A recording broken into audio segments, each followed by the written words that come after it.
Breve y rápido, último bloque. Me acordaba en el intermedio el sistema de nombramiento del secretario general de Naciones Unidas. Las grandes potencias tienen veto. Entonces, no todas, pero le ponen sus condiciones, lo sondean y ya llega Pando. Yo fui precandidato, nunca formal, a ser secretario general de la organización. Y en mi memorias estará lo que cada gran potencia me mandó decir. Con este hombre platicamos, porque él era candidato a ombudsman. Le dije, mire, aquí ya los clasificaron en dos. El PAN ya los clasificó en dos. Los que están a favor de la criminalización del aborto y los que no están, ¿no? ¿Sí? Uno que esté abiertamente contra la criminalización del aborto, ese no va a pasar, porque el PAN no va a estar de acuerdo. Y el PRI, que aspira a regresar al poder, que sea considerado con los intereses del poder público. Entonces, los van midiendo, y independientemente de la calidad de cada quien, ya llegan, ya llegan domados. Cómodos. Cómodos. ¿Cómo nombrarías tú al...? Lo que yo quería, me parece oportuno decir, para que también la ciudadanía, que nos hemos metido aquí en unos debates que a veces nos ha olvidado decir qué es exactamente lo que trae la minuta, o qué es lo que propone. A ver, efectivamente hemos tenido este pendiente, lograr mayor legitimidad en el órgano de defensa de los derechos humanos. Le hemos dado muchas vueltas, cada quien ha hecho su parte, en fin. Lo que esta minuta recoge es el principio de participación a través de consulta pública, muy general, efectivamente me parece una propuesta todavía muy general, pero que está acorde con los principios de París.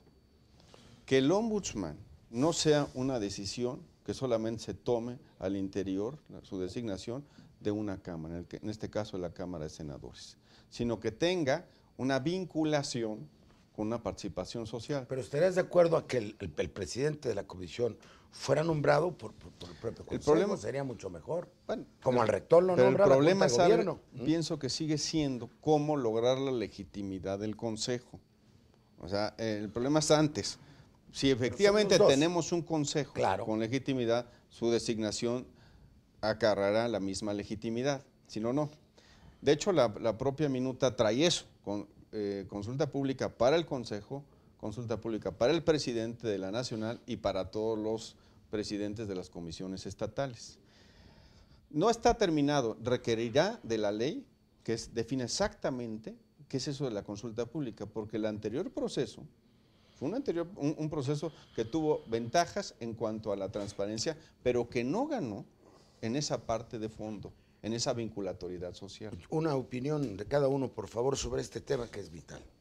Bueno, yo abonaría que sí hay alguna posibilidad de democratizar el asunto. No mencionamos el caso de que tendría que ser mayorías agravadas, que sea la Cámara de Diputados quien designe a los miembros del Consejo Consultivo. ¿De dónde? Eso es muy para importante. sacarla de su condición ornamental. Y que sea mediante... Sí, los principios de París no están ampliamente señalados en el Dice texto. de dónde deben salirlas. Sí, que sea la consulta abierta, la academia, plural, amplia. La judicatura, las universidades. Los expertos, las ONGs, los sindicatos incluso hablan, las corrientes del pensamiento, etcétera, ¿no? Y con mayorías agravadas. Eso es muy importante. Yo considero que ombudsman, mientras eso no se haga, es una palabra prestada. El ombudsman no es una entidad pública cuando se originó en Suecia. Es un órgano de la sociedad, como los defensores de los consumidores en los países anglosajones, como Ralph Nader. Ombudsman no es un órgano del Estado, no es una de la sociedad. Los principios de París lo que trata es de hacer un balance. Yo diría, en metáfora, la comunidad universitaria, la ley orgánica 46 de la Universidad Nacional y las otras, le da a la comunidad universitaria la facultad de nombrar a su rector. Aquí, ¿cuál es la comunidad? El conjunto de organizaciones no gubernamentales. Eso sí le da calidad de ombudsman, no tiene por qué meterse los partidos. La ley designa, ¿sí?, cuál es el conjunto de organizaciones defensoras de los derechos humanos. Ahí sí ya es ombudsman, viene de abajo arriba. Claro. Y ellas constituyen el consejo. Y una vez constituyen el consejo, exigen a ombudsman. Y el Estado le presta poder público a un órgano de la sociedad. ¿Tú lo verías así? Sí, tiene que pasar indefectiblemente por un proceso de ciudadanización del ombudsman, del sistema ombudsman. Si bien hay en el dictamen, por ejemplo, esta cuestión de garantizar la autonomía, no nada más en el ámbito federal, sino en el ámbito estatal, vemos en muchos estados que todavía sigue siendo designado directamente por el gobernador o gobernadora el titular de la Comisión de Derechos Humanos. Entonces es necesario este proceso de ciudadanización. Para que no sea una simulación, hombre, que es el Exactamente. problema en México, es la simulación.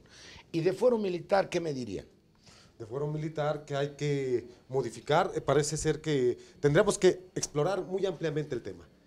El dictamen del Senado está planteando que solamente, que de manera exclusiva existan los tribunales para las cuestiones internas de la disciplina militar, estrictamente de la disciplina militar. Que no sea en su relación con los ciudadanos, con los paisanos, como dice la Constitución. Pero en una posición, a mí me parece que en propuestas sobre derechos humanos las condiciones moderadas no caben. En derechos humanos se vale la radicalización.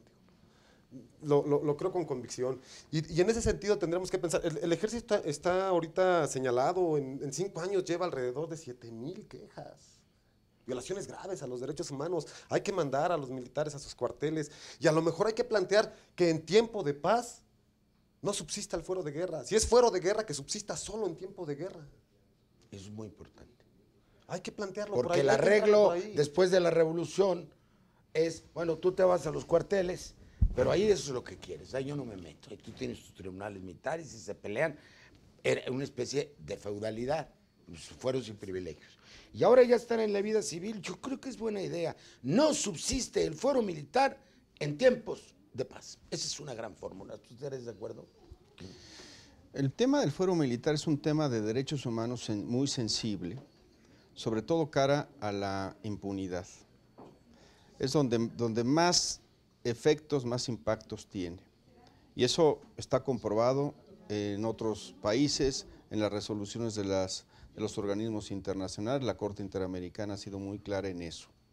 Pero yo soy consciente y veo las cosas en el contexto nacional, en el sentido de que requerimos, y lo valoro, de una cohesión dentro del ejército que implique una disciplina, y comprendo que el fuero militar, que no se aplica a derechos humanos, no se debe aplicar a violaciones a derechos humanos, debe existir para su disciplina interna.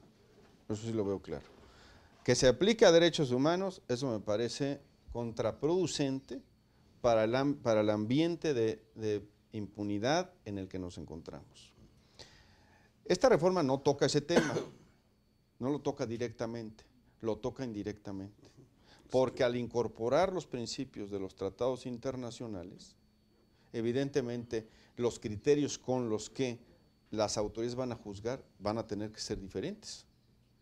Tendrán que incorporar los principios del juez natural, tendrán que incorporar los principios de autonomía en el juicio, en el debido proceso, y todo eso son principios que van a favor de que no exista el fuero militar en tratándose de derechos humanos. ¿Me explico? Perfecto, es un principio. Nos ha llegado el fin del programa, ha sido de lo más interesante, voló el tiempo.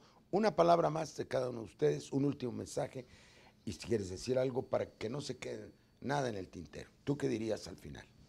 Pues es una reforma o un dictamen de reforma que es insuficiente y que no recoge todas las reivindicaciones que la sociedad civil organizada ha estado realizando. Que el camino para la paz es el respeto irrestricto a los derechos humanos, que no permitamos que se nos abra un huequito para la violencia, que vayamos a fondo, que no desaprovechemos esta oportunidad histórica, no dilapidemos oportunidad para radicalizar en derechos humanos. Como me lo dijo una amiga, tan cerca y tan lejos. Hemos tenido esta reforma desde hace 10 años, tan cerca y tan lejos. Hoy seguimos ahí. Tienes razón. Lo único que quiero, y es lo que voy a pedir en la Cámara, es que todo esto se discuta públicamente. No que nos digan lo hicimos porque lo hicimos. Que digan sus razones. Que digan sus razones. Que se abra el debate. El Senado no abrió el debate. Ahora está obligada la Cámara de Diputados a convocar a todas las organizaciones gubernamentales para que mejoremos ese proyecto en bien del país y de los derechos humanos. Muchas gracias por su presencia.